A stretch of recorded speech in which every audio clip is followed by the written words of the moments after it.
So you've been using your DJ controller for a couple years now, and you're getting pretty good at it, and you've decided you want to be like the big boys and girls and use professional DJ gear like turntables, like what the pros use at the club or the DJ battles. You order a pair of turntables along with some slip mats and some cartridges and stylus and a new mixer. You hook it all up, and then you realize a lot of the things that you could do on the DJ controller, you can't exactly do the same way or at all on the turntable.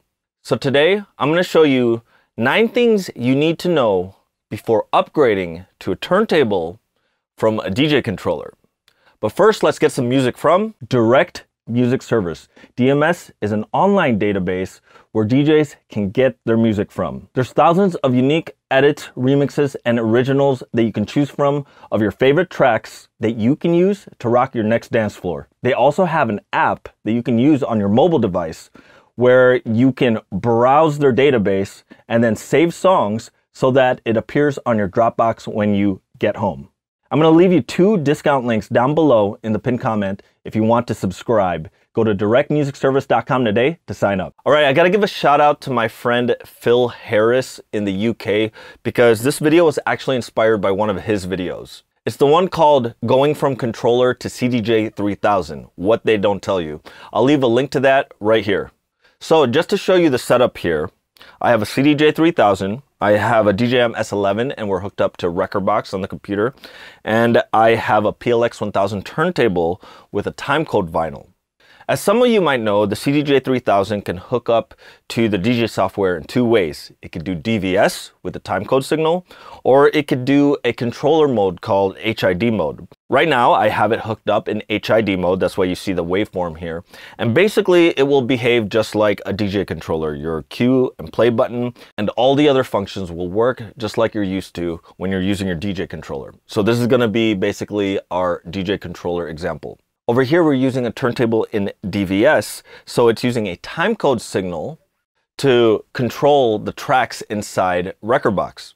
A lot of these differences that I'm going to show you today are more about the differences between using a deck in DVS configuration versus using a deck in HID or internal configuration.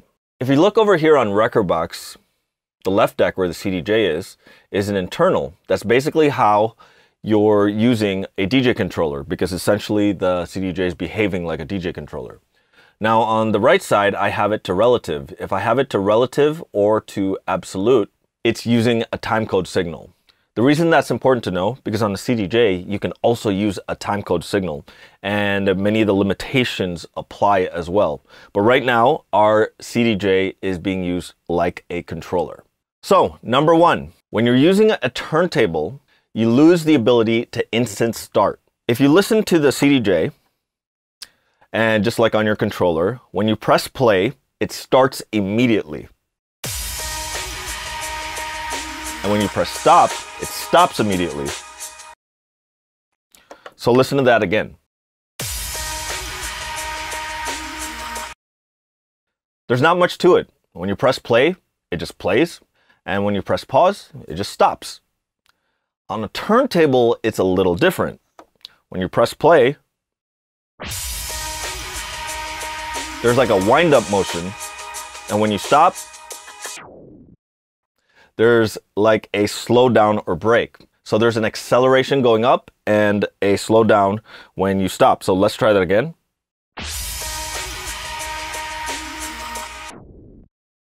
It's different from when you're pressing play and pause on a digital device.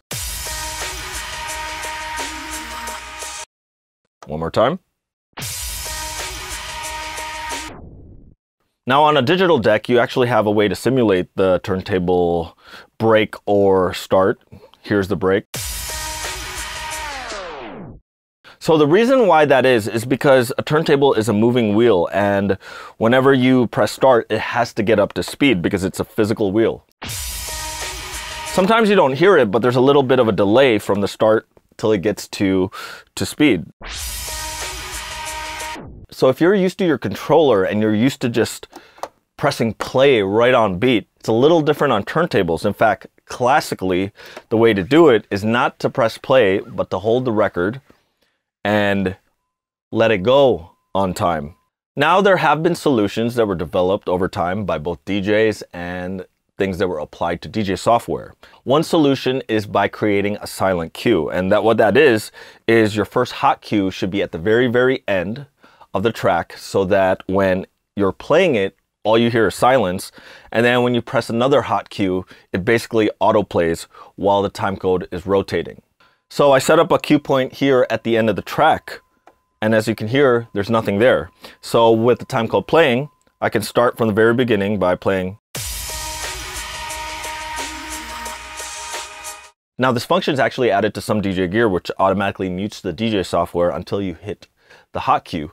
And that's basically the easiest way to do an instant start if you need it when you're using turntables. Another way to do instant start is on the DJI-S11 and DJI-S7, there's this new pad mode called gate cue, and it works with Serato. And what that does is when you have it engaged and the time code's playing, it's mute until you press and hold one of the hot cue buttons. And then if you want to go into normal playback where it doesn't mute, you just click back to hot cue. So in a nutshell, in order to instant start when you're using turntables, you have to use silent cue or gate cue. And it's not as easy as being able to press a play pause button. In fact, you wouldn't be able to pause in place because in order to do that, you would have to stop the track. Number two, you lose your orange cue button, also known as the temporary cue button. Now, some people call this the temporary cue button because it's not a permanent cue like you do with your hot cues. Your hot cues are ones that save with the song, while this is either automatically generated when you load the song or you set it yourself when you load the song onto the deck. I can change this all day and it won't affect any of the hot cues.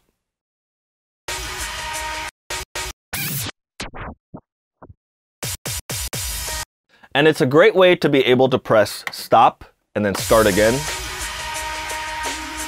and then stop and then start again. When you're using DVS, which means you're using a timecode signal, there is no temporary cue button. You would essentially have to use your hot cues in order to start again.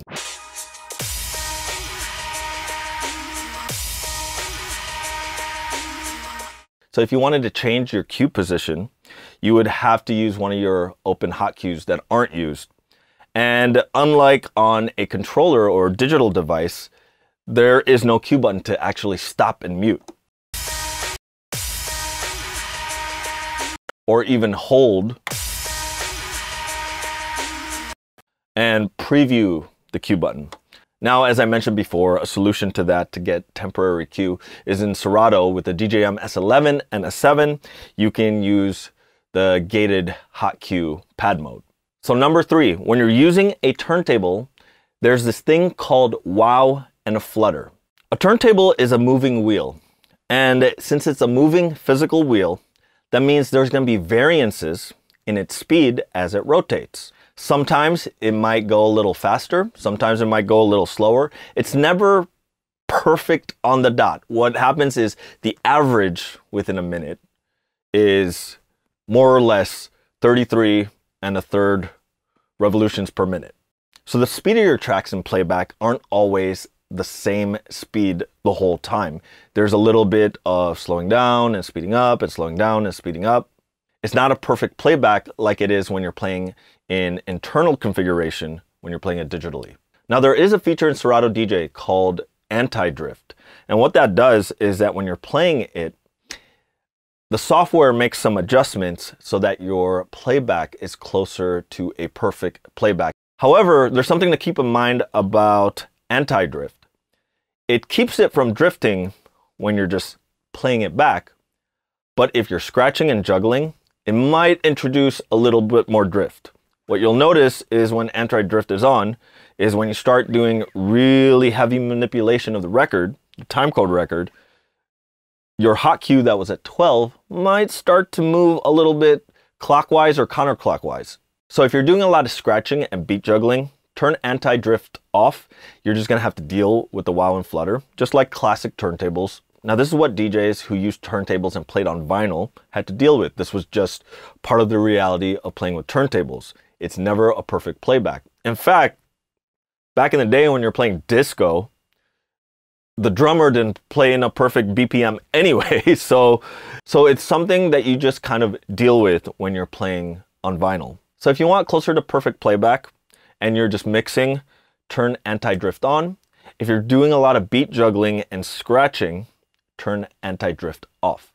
Now, number 4, because of the wow and flutter, the BPM readout on the DJ software becomes an estimate versus a perfectly lock one. So I'm going to set the CDJ to a 0 pitch, and I'm going to set the PLX 1000 to 0. And I'm going to play them at the same time from the same point. And I want you to watch both tempos on Rekordbox.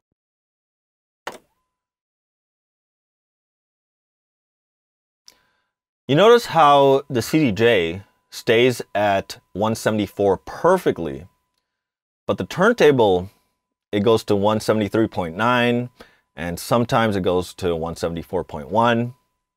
I haven't seen it do that, but it tends to have just a little bit of variance. That's the wow and flutter at play. And once again, if you're using anti-drift, it doesn't move as much, but I won't say it's perfect. But that's something you have to watch out for, is that you basically have to treat your BPM readout as an average or as an estimate versus you know that you're on the dot when you're using a digital device. Number 5, because of the wow and flutter, once again, the tempo/pitch bending becomes necessary through an entire transition. That means you have to kind of babysit when you're going from one song to another. So if you're using a controller or 2 CDJs and you have a track that's 173 and you match a track that's also exactly 173, once you do a pitch bend and they're locked, more or less they're going to stay together. Maybe you have to do a little bit of adjustment, but it's not something you have to babysit.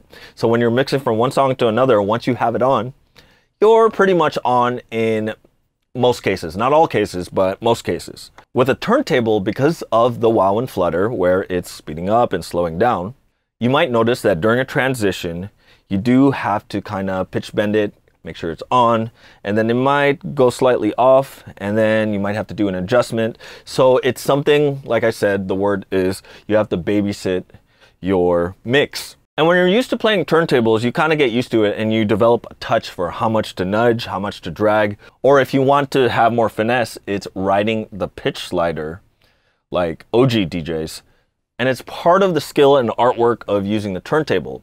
However, it's something that you might not be used to when you've been using a DJ controller that's been playing back at a perfect speed where you just do a little bit of pitch bending as you do your transition. So before we move on, if this video is helping you out, be sure to click the subscribe button and don't forget to click that little bell icon so you get a notification the next time I upload a video. All right, let's keep going. Number 6, your pitch slider becomes reactive versus a responsive BPM readout. Now, what do I mean by that? So right now I have the CDJ stopped and I have the turntable stopped. And when I move the pitch slider, even though the track is stopped, the BPM readout and the pitch percentage actually changes. In fact, I can even switch my range. Now, on the turntable, because it's reactive and it's dependent on that timecode signal, you don't see any readout. It needs the thing to be spinning. Now, if I play back both of these tracks, it's very instant where the BPM readout is. It's right when you move the slider. In the case of a turntable, if you look, it takes, I would say, about a second for it to average out the speed of the timecode and give you a reading of the BPM. See? Yeah, I would say that's about a second. So there's a little bit of a reaction lag for the DJ software to read out the tempo. That's just the nature of using DVS, and you have to be spinning the record in playback in order to even get a readout, because, you know, obviously it can't read out a timecode signal that's not moving. Number 7, depending which turntable you get or which turntable you're playing with at the venue that you show up at, you might have a limited tempo range. Now, if you look on the CDJ, and just like on a DJ controller, I can switch the tempo range between ±6, ±10, ±16, and the extreme ±100, where when I go to -100%, it's at a full stop. Now on the PLX 1000, I do have some tempo ranges that go ±8, ±16, and ±50%. Now, if you're confronted with a turntable that's not a PLX 1000, or a Technics SL1210 M5G, or the Mark 7, it's most likely you're going to be playing on one of the variants of the SL1200 Mark II, which only has a ±8% pitch range. Well, some people might say, oh, I play house music, I don't really variate that much, I'm even good at ±6. That's all good with me. But if you like to do your own tempo transitions and do extreme tempo ranges, you're only limited to ±8 in many cases with a lot of the turntables out there. So you have to learn how to adjust to a limited range. That limitation doesn't exist in most DJ controllers. The most I've ever seen it limited is on entry-level DJ controllers. Sometimes it only goes ±50 instead of ±100 on wide. Now, number 8, the scratching quality is affected by key lock. Now, I did a whole video on this about key lock, which I'll leave up here.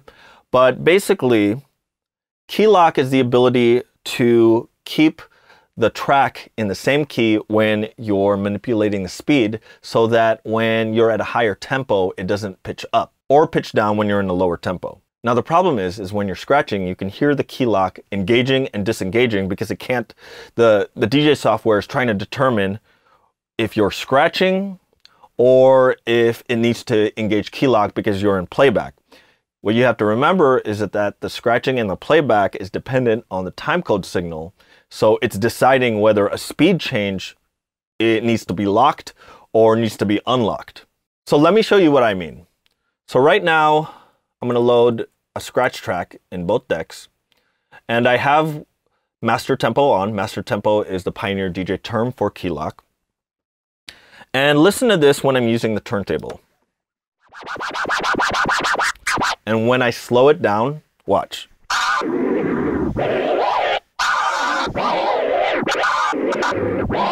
See how it's jumping between a pitch down motion versus a stretch motion.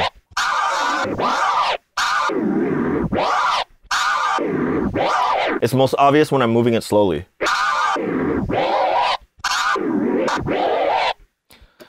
Now, let me turn key lock off.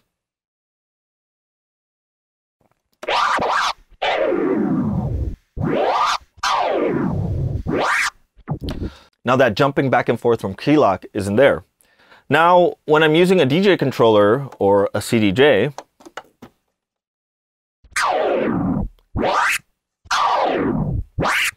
because it's an internal mode and the scratching motion is independent of playback, I can do intricate scratching with key lock on. It behaves no differently from when I turn it off. Once again, with key lock on here.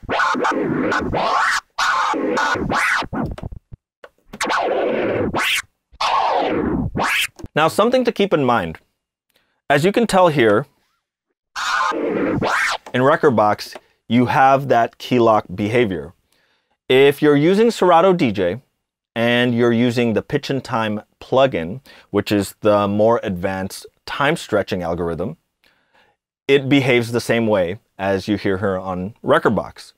But if you want to be able to keep key lock on when you're using Serato DJ and be able to scratch without it glitching, switch back to the standard algorithm or turn off pitch and time DJ, and it actually doesn't behave this way even though key lock is on. So number 9, you have to always remember to lift your needle and bring it to the start, because you only have a limited amount of timecode time.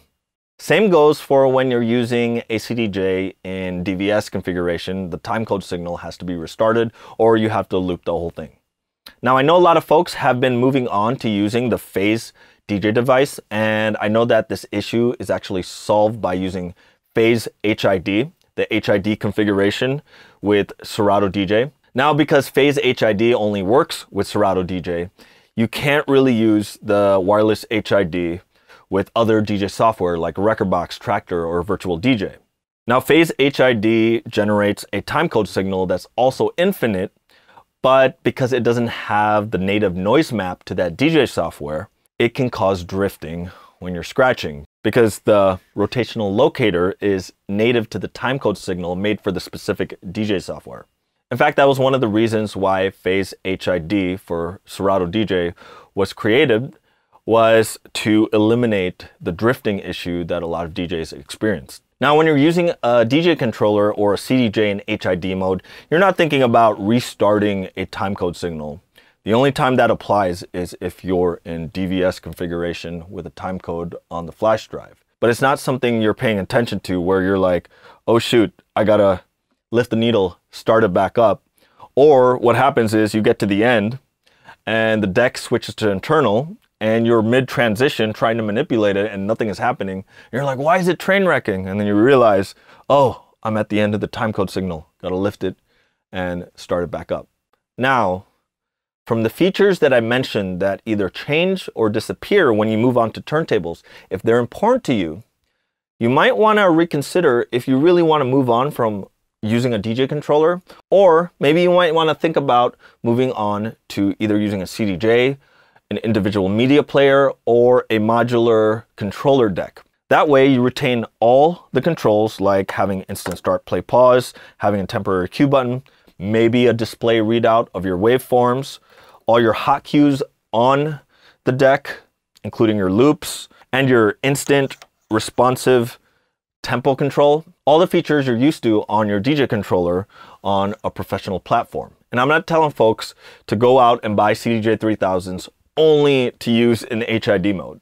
There's an entire product line of CDJs and individual XDJs that you can use in different price ranges if you're just looking for an HID mode controller device. There's even controllers and all-in-one units that have the look of having two CDJs and a mixer. There's the XDJ-XZ, and there's the DDJ-1000 and DDJ-1000 SRT. But if you really want to explore the look and experience of using a turntable, totally try it out. But just remember these 9 points before you purchase a pair of turntables. So in this video, I was using the CDJ-3000 in HID mode, and I mentioned that you can also use it in DVS configuration. So if you want to learn more about the 4 different ways you can use a CDJ, check out this video right here.